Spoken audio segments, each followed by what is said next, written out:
بسم اللہ الرحمن الرحیم۔ اپنے شاعر منظر ہاشمی کا سلام قبول کیجیے۔ آج میری شاعری کا موضوع ہے انڈیا اور پاکستان کو تباہ کرنے کے لیے آبادی بم ہی کافی ہے۔ آبادی بم سے مراد اوور پاپولیشن۔ تو عرض کیا ہے، ہجوم بے کراں محلے کل بلاتے امبو اور ٹھٹ، سڑکیں چیختی چلاتی راہ ابلتے آدمی کے اکٹھ، مارکیٹ بازار شاپنگ مال فٹ پاتھ، مسافر خانے کونے کھدرے شیڈ اور بات، خارش زدہ جانور نما مخلوق حوید، فکر سوچ اولاد کا مستقبل ناپید،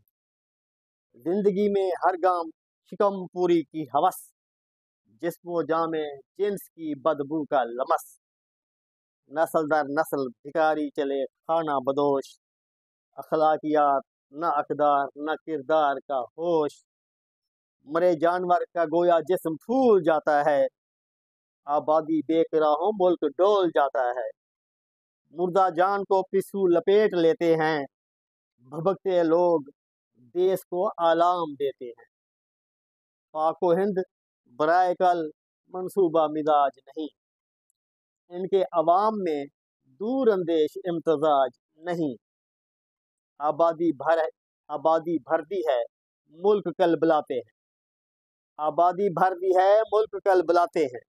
انڈو پاک اور بنگال بلبلاتے ہیں۔ بنگلہ دیش کی بھی ایسی صورتحال ہے۔ ایٹم بم سے کہیں آبادی بم بھیانک ہے، ایٹم بم سے کہیں آبادی بم بھیانک ہے، بھوک اور قحط پر از فتن قیامت ہے، کہاں سے آئے بجلی گیس ہسپتال سکول۔ آبادی جو اتنا بے تحاشا رفتار سے بڑھ رہی ہے اس خطے میں، اور یہ پورے برصغیر کے ممالک جتنے بھی 5-6 ممالک برصغیر پرانے دور میں شمار ہوتے تھے، اب 5-6 ممالک کی شکل اختیار کر چکے ہیں، سب میں یہی المیہ ہے۔ اور حکومتیں اتنا وسائل کہاں سے لائیں، اتنے بجلی گھر، اتنے ہسپتال، اتنی سڑکیں، اتنے سکول، اور زرعی زمین اتنا کروڑوں افراد کے لیے کیسے غذا پوری کرے گی، جبکہ زمین کا رقبہ تو نہیں بڑھ رہا نا، وہ تو وہی ہے جو پہلے تھا، وہ تو لمبا نہیں ہو رہا۔ آبادی ہم نے 10 گنا بڑھا دی ہے، کہ ہمیں پاکستان کے وقت 1.5 کروڑ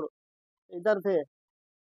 مغربی پاکستان میں 1.5 کروڑ مشرقی پاکستان میں تھے،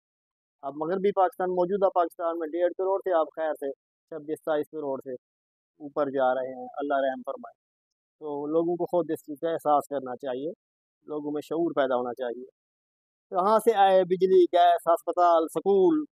آبادی چاٹے کی ذلت اور افلاس کی دھول،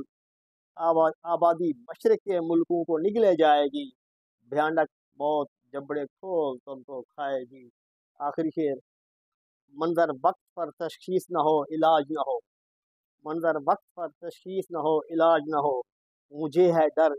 کہیں تباہی تلے سماج نہ ہو، مجھے ہے ڈر کہیں تباہی تلے سماج نہ ہو۔